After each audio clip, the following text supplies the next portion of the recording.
Okay, so this is how to use the code writer tool. First, you select your model, whether you want ChatGPT or GPT-4. I'm keeping it on ChatGPT because it's fast.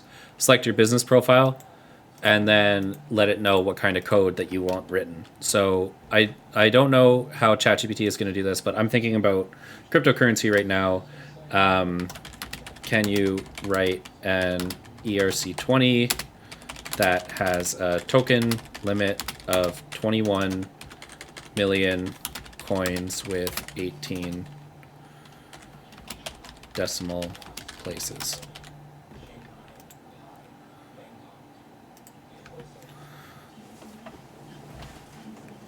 And you can see, because we have the metric business profile, it's naming the token after our company.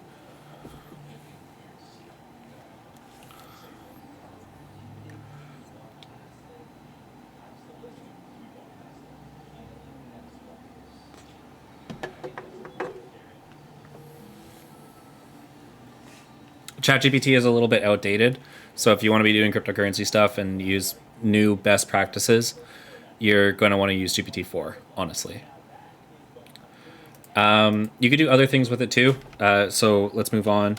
Can you please write a webhook integration for Stripe that looks for a customer ID, looks that ID up in Firebase, and then updates that Firebase rows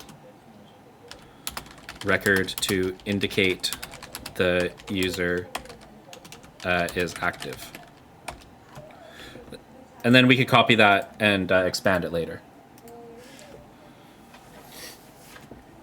So it's writing this in Python, which is kind of its default language. If you want a different language, then you would say, please write this in JavaScript, or please write this in C# or whatever the case is. It's good at pretty much every programming language. But it prefers Python. Most AI companies prefer Python because they're data scientists. They're not necessarily programmers. And Python is something that's really easy to get up and running with. So most of the code that they feed it, that they can verify themselves is correct code, is in Python. So that's the reason for that preference.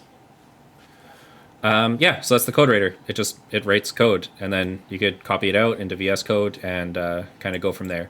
The code writer is not the place to kind of be learning code, but if you already kind of know what you're doing, but you're stuck on a tricky problem, you could ask this for help. You're still going to have to think it through. You still have to be like human in the loop, make sure that everything in here makes sense. But it's a really good jumping off point that I find saves me like tens of hours a week. I'm way more productive than before I started using this tool.